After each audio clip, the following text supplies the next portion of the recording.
All right, thank you so much, Thomas. Here's my reaction. There we go.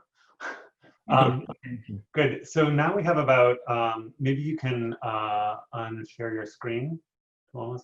Yes. So we can see everybody. So we have about 25 minutes for questions. Please again use the raise hand function in order to get in the queue for questions, because the system keeps track of the order of questioners.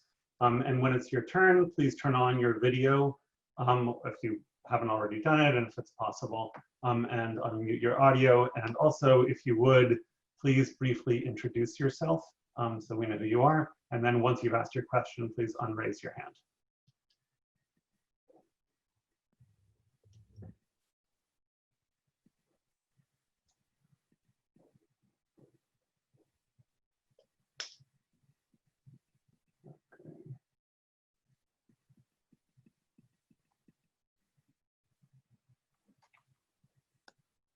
Here we go. Okay, good. Ron, where are you, Ron?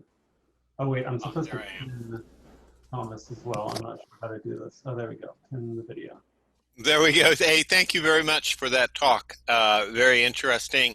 I've been thinking lately about different kinds of social mechanisms. So you drew this distinction between indirect effects of labeling and direct effects of labeling, and the way one thing that a system of labeling or an institution of labeling can do is produce structures, environmental structures and resources. And so it just occurred to me that lately I've been thinking a lot about the way those environmental structures can stabilize a kind, even in the face of fluctuation in the intentional representation of the kind. And so just in terms of your conclusion at the end, I didn't actually find much to disagree with in your talk. It seems to me a lot depends on the specific features of the kind. So it seems that when I think about US race, for example, we're all thinking a lot about structural racism these days because of events in the US. And here here it seems like what we have is 100 years of constructing an environment such that fluctuations in the representation don't destabilize the explanatory power of the kind very much anymore. And I wondered if you thought this might be the case in the case of mental illness ever, whether there are ways of structurally entrenching a mental illness kind such that it would be less unstable. Yeah, thank you very much. It's a interesting question. Obviously, my work is a lot influenced by yours. And you mentioned that there are these entrenched or environmental mechanisms that would stabilize the kinds. But this is something that I think, was it Lyman points out that unless we really know the mechanisms, if something is stable, it doesn't really provide a lot of explanatory power to kinds. So she said that we should be aware of the mechanisms. And this is the problem when it comes to mental disorders, that we are not aware of the different mechanisms that are involved there. So even if the kinds are stable to a certain extent, how do we know that it's not false kind?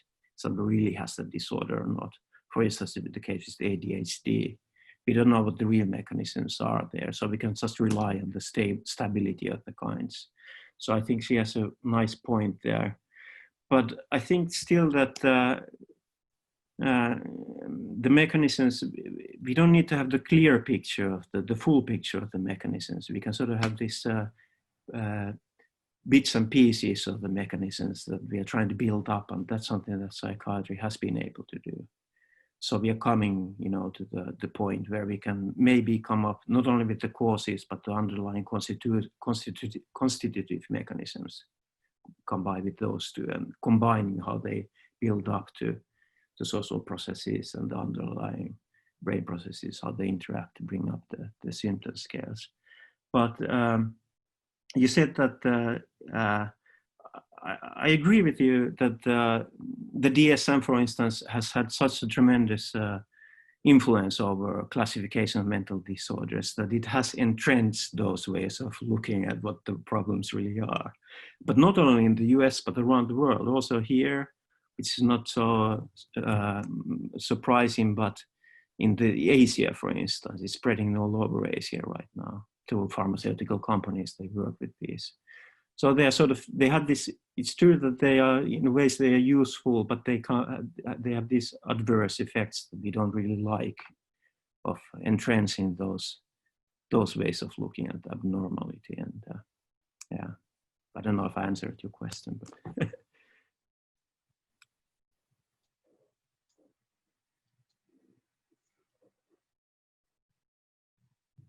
How can I change the?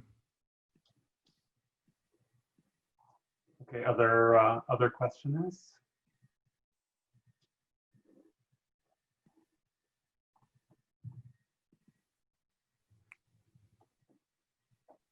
Alessandro. So thanks, Tuomas. This was very interesting. It's to a certain extent a new field to me. It's a new. It's a topic I have never really worked on, but I'm currently doing some research on a phenomenon that might be relevant to what you just said, and I wanted just to pick your brain on that. So recently, as you might know, just as for ADHD, there has been a multiplication of cases of Asperger. So people are usually diagnosed, or usually, we observed that there has been a huge increase in Asperger diagnosis over the past year. And I have a couple of colleagues who are psychiatrists and talk to them, and these people, they tell me, well, that part of the reason why we are observing this trend is precisely because these are misdiagnoses. So these people do not really have Asperger. In fact, it is likely, they say, that rather than being on the autism spectrum, these individuals are on the schizophrenia spectrum. And they tell me that on their perspective, the reason why these diagnoses are so confused is precisely because there is a lack of psychiatric expertise. So people simply rely on these protocols that are spelled out in the DSM-5, and where you basically tick some boxes and eventually you get a diagnosis, but there is no real interview or engagement with the patient. Now, on the one hand, I think on the face of it, that this phenomenon seems to confirm what you just told us in terms of the looping effect. We have now the diagnosis of Asperger. It wasn't there 20 years ago, 30 years ago, and that enables us to use that label to produce those diagnoses. But to a certain extent, the label seems to be just misused in great many cases. So I don't know. I mean, I'm not sure whether this is more a comment than a question. I was wondering whether your suggestion might help us understand what is going on in this right now with this in this situation, even though maybe this is not something that or a phenomenon that you have looked at. Presumably your example come more from the ADHD case. So yeah. Okay, thank you. Yes, interesting. So you mentioned that here. Do you mean Switzerland or Italy or? In the Western countries, so in Europe and in general. Okay. Yeah, it's true that Asperger's has spread. I think it was. They came up with the diagnosis first time in 1994, but it has spread tremendously after that. but then again, in the latest version of DSM, it was taken out there. So it's just now part of the general description of autistic spectrum disorder. And this created an interesting phenomenon that those people who were diagnosed, they have this power group of Asperger people.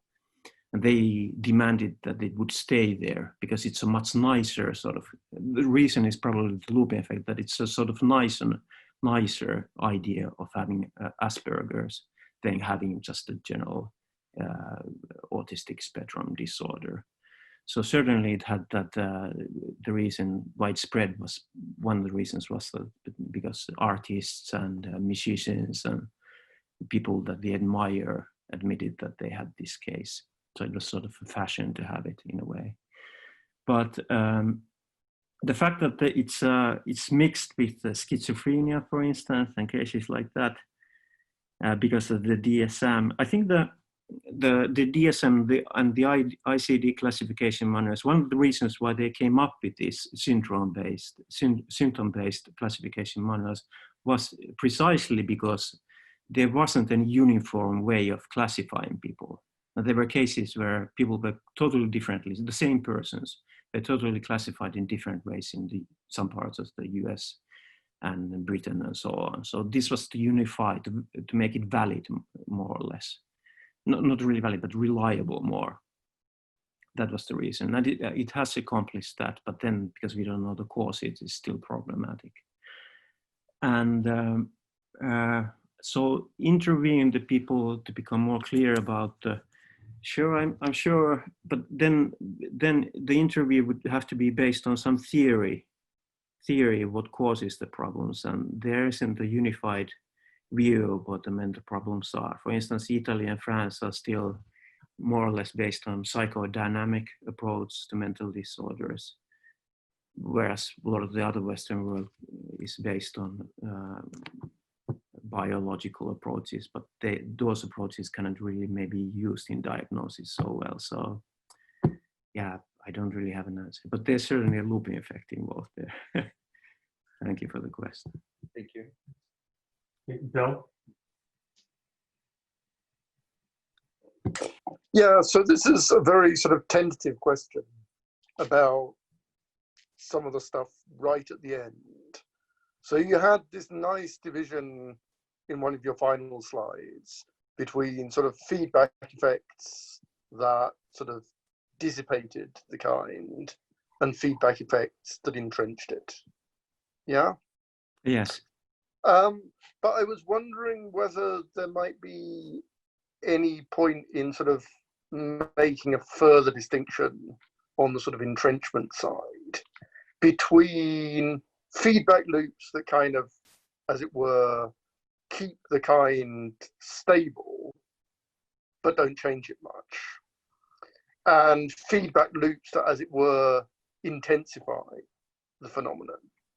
So, you know, in Hacking's Rewriting the Soul, there's sort of observation I think he makes that sort of, you know, as you look at the history of multiple personality disorder, you know, the numbers or the multiplicity of the multiples just seems to sort of shoot up.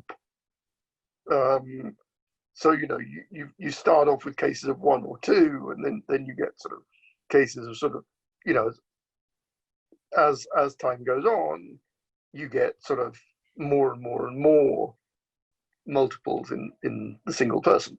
And it looks as though his sort of suspicion is not just that there's a sort of looping effect in terms of the diagnosis carving out the kind, but actually the sort of diagnosis and the way people respond to the diagnosis changing what's sort of going on within the kind. But you can also imagine it going the other way, right? You can also imagine that, you know, you have this diagnosis and people conform themselves to it more than more, so that, you know, these really extremely large numbers of multiples just become very, very rare because people are getting pushed more into the sort of standard category, and that's something you might expect to happen more with the DSM stuff. So is there room for a sort of further distinction between a further distinction there? Do you think that would be a helpful distinction to make?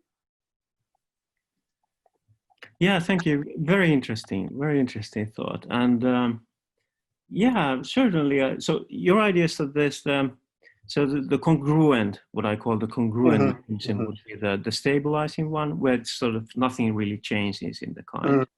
Whereas there would be this other mechanism that intensifies. That's right.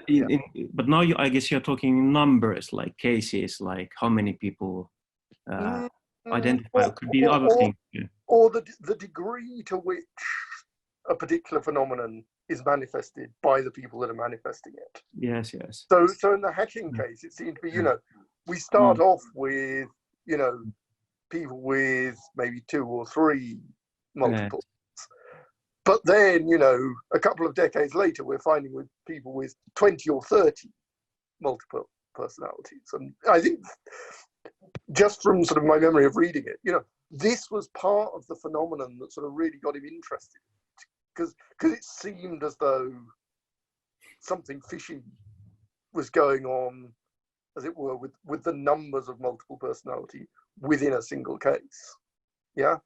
So it's not just that there were more multiple. That it's not just that there were more individuals manifesting MPD. It was that the individuals that were manifesting MPD were, he reckoned, manifesting it to a more extreme degree. So that's what I had in mind. Yes. Well, yes, certainly there's one can split it further like that. I think that for my account, it would mean, and this is from the top of my head, that with the stable kind, probably the looping effect has a bigger work to explain the kind, a bigger role in explaining the kind. Whereas when the kind started changing, like a lot of the hacking cases, where the amount of personalities and the type of personalities and the number of people escalates, there has to be other mechanisms involved too. This can be norms or something that just the cultural aspects, or I don't know, whatever. But those mechanisms have a big role in explaining how the looping effect forms, or why it forms the way it does. And I guess the question for me here is the underlying question is always, is it a concerted effect that it has? It's a concerted change. And if it is a concerted change, then it's something we can use for explanations and generalizations, which I believe in many cases, in hacking cases, they are. People sort of behave in a concerted way, or even though the kinds change the way they do. So it doesn't necessarily have to be a stable kind for explanatory purposes.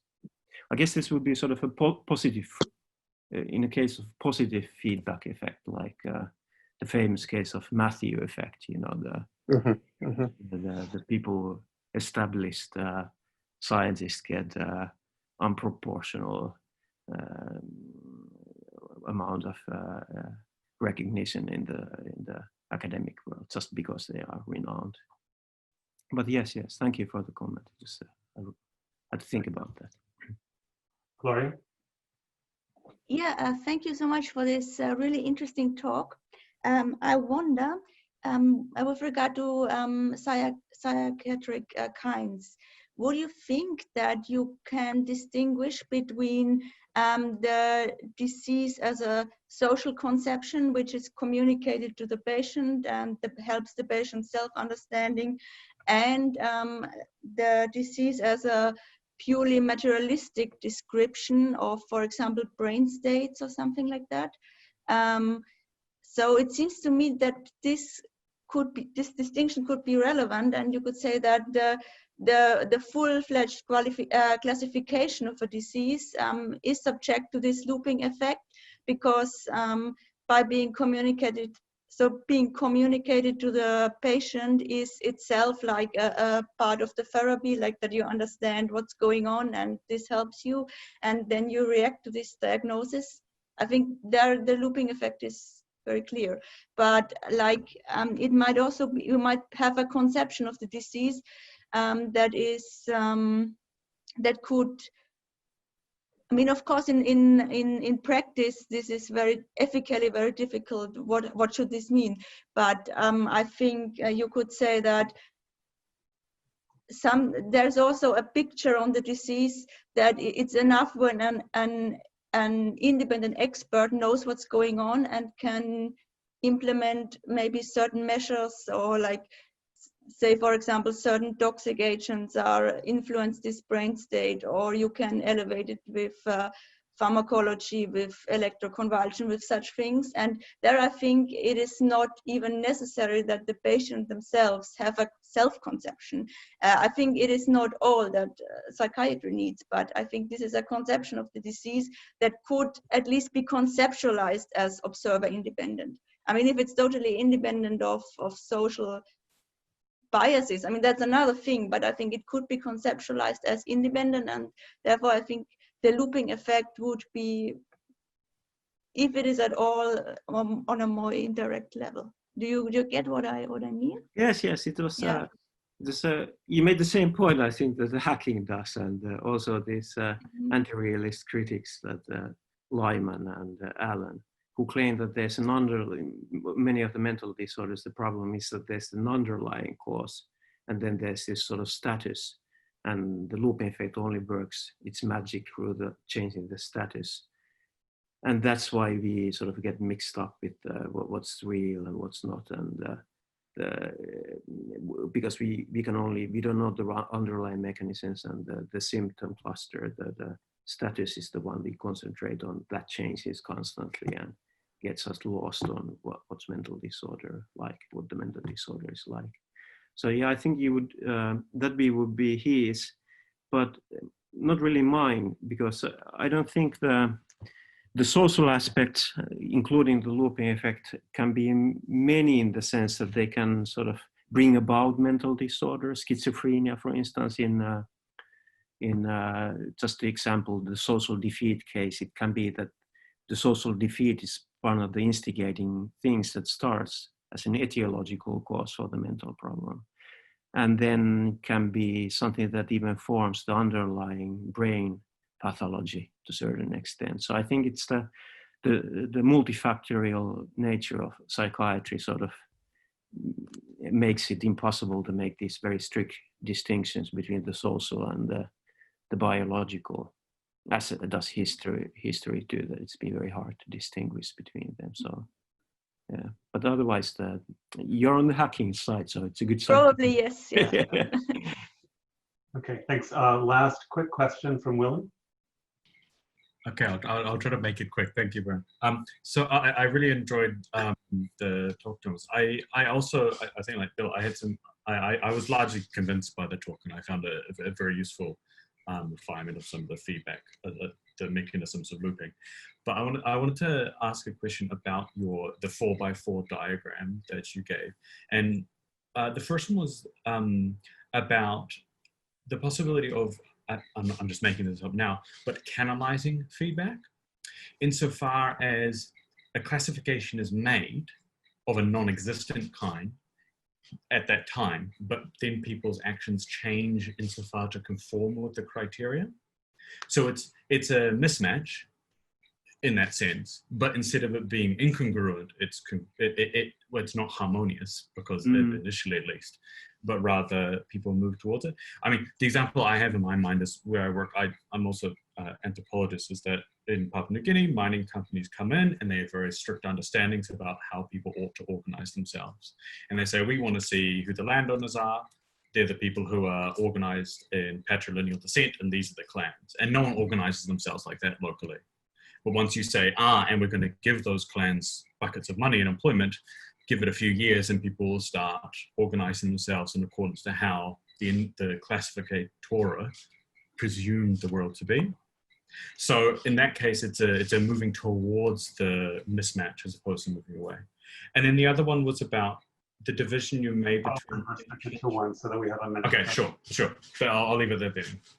Okay, so it was a mismatch where initially there isn't a sort of property cluster. Yeah, there is no property cluster. Yeah, I No one presumes read that. my paper. I had some cases of that too. But yes, it's an interesting point.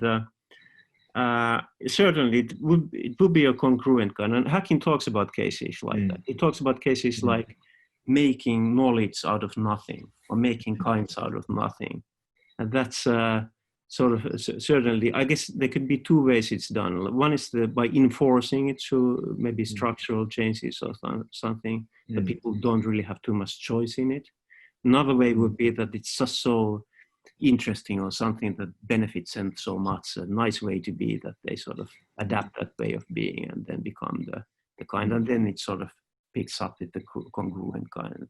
Maybe in some ways you're going to think of it as the Matthew effect. I mean, there can be people who are really haven't done anything, but all of a sudden somebody says, they are great, that's a great scholar, a great philosopher, and then, you know, merit just piles up on merit, and so it's made out of nothing. But yeah, it's a very interesting case. Thank you. Perfect. Thank you so much, Tuomas. That was very interesting. So I guess we can use our applause function. Thank you. This is the end of the keynote, and talks will resume in 30 minutes. Enjoy the break and look forward to seeing everybody soon. Okay. Thank you very much.